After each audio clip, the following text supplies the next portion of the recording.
Good afternoon, everyone, and in this tutorial I'm going to show you how to silence unknown callers. So if this feature is enabled, what's going to happen is if an unknown caller decides to call you, the call will get sent directly to your voicemail, and then in the recents area it will show you who that person was. Obviously, since it's an unknown caller, it will just say unknown or it might give some other name, but more than likely you won't be able to call that person back. But at least if you get a voicemail from that person, you'll get a better idea on why they are calling you. So let's go ahead and begin this tutorial.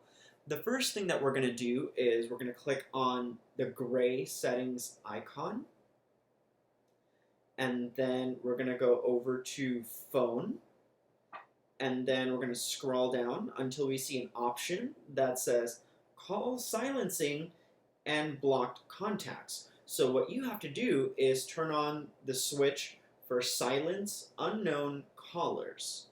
And now that I've turned this feature on, if at any time a unknown caller calls me, the call will go directly to voicemail. I don't have to worry about answering the call or anything.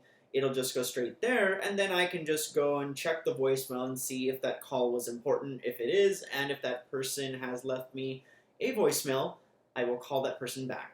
If you have found this tutorial to be helpful, please rate, comment, and subscribe. Have a great day.